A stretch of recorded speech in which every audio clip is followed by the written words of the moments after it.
Around the World, c'est Beyoncé. C'est Beyoncé, C'est oui. What time is it? Summertime. Yeah, it's not the kitchen. Ouais, ok. Comment pourrais-je m'améliorer en langue et rien?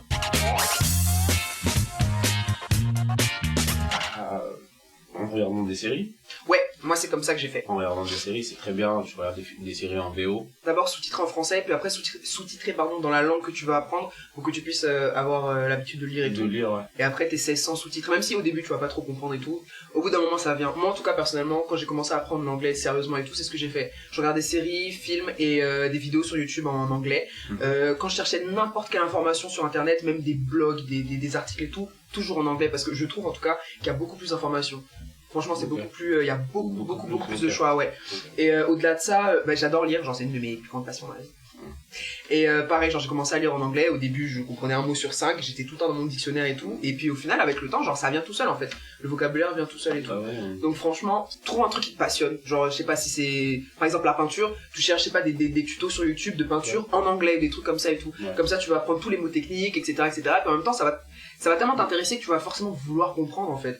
Et du coup ça franchement, en vrai avec la passion tout passe. Moi je suis parti aux États-Unis, tu vois. J'ai fait 2 mois. Et moi avant d'y aller déjà j'aimais beaucoup l'anglais. Et je partais souvent en Angleterre, mais bon après j'aimais plus le flow américain que le flow anglais, tu vois. Après ça c'est une question de goût. Ok.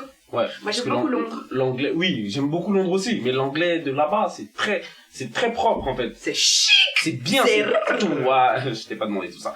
Non, mais quand je suis parti aux États-Unis, c'était un autre anglais et c'était plus free et je vois très bien ce que plus tu veux facile, dire. tu vois. Ouais. Il y a plus de flow dedans, tu vois. Plus Fluide, tu vois. Et moi, quand j'étais aux États-Unis, j'avais mes cousins là-bas, on a 2 langues en commun. Ouais. Et il y a le bambara et le français. Voilà.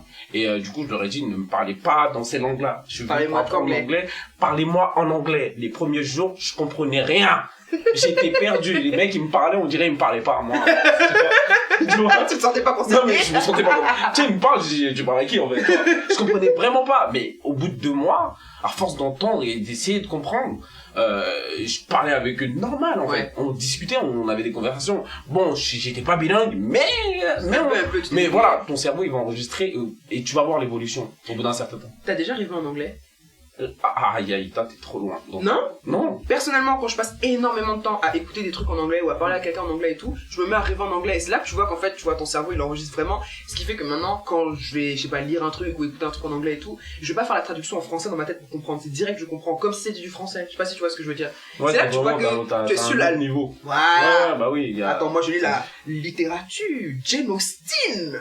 J'ai lu ça en anglais. Voilà. Alright. Concernant les voyages linguistiques, comme Sako l'a dit, il faut réussir à sortir de sa zone de confort. C'est vraiment, moi j'ai fait 2 voyages linguistiques à Londres, j'ai rien appris parce que j'étais qu'avec des personnes qui parlaient français, on parlait français. Au dehors, on faisait genre, hi, can I have a cigarette, some coke, I don't know. Ça, tu peux le faire ici à Châtelet, frère, tu vois. Donc, je vois pas l'intérêt de voyager pour aller faire high, en fait. C'est ça. Faut vraiment sortir de sa zone de confort, faut se faire violence. Et en vrai, genre, chercher un truc qui te passionne, tu te mets à fond dedans, et ça vient tout seul. Après, sur internet, il y a beaucoup de choses, en plus des séries, machin, films et tout. Il y a plein d'activités. Si c'est pour l'anglais, moi j'ai un site, anglais facile, et genre, c'est un super bon site. Quand j'étais au lycée collège, je faisais des exercices dessus et tout. T'as des dictées, conjugaisons, passé prétérit, les bails comme ça et tout. Genre, t'as beaucoup de choses, tous les niveaux, etc. Et c'est grave. Drink. Exactement. Et il y a beaucoup de choses. Ouais. Duolingo aussi, c'est une application que j'aime beaucoup. Genre, surtout, c'était super débutant et tout. Il y a plein de langues. Moi, je suis en train d'apprendre le Swahili personnellement dessus. Ça fait. Yeah, I don't want to brag, but yeah. En plus de ça, il y a Give me five. Check. Give me five. C'est une application. Ouais, c'est une application. Et en fait, c'est sur l'actualité, t'as des articles et en fait, tu les as en anglais et en français. Du coup, tu peux comprendre, voilà, tu peux genre commencer par lire en anglais et après tu lis en français comme ça, genre les bails que t'as pas capté, tu les captes et tout, et puis en même temps, tu fais ton petit truc de la. Voilà. Et il y a un autre aussi, lyrics training, ça veut dire. Lyrics training. Ça veut dire entraînement de parole en fait. Donc, voilà. On peut pas trop traduire, mais entraînement de parole, t'as capté. Moi, personnellement, ce que je faisais pour apprendre des mots en anglais, c'est d'aller sur Google Translate, donc Google Traduction. Et dès que je tombe sur un mot en anglais que je connais pas, bah, je vais sur Google Traduction, je traduis le mot et du coup ça me fait un mot en plus en fait dans mon apprentissage.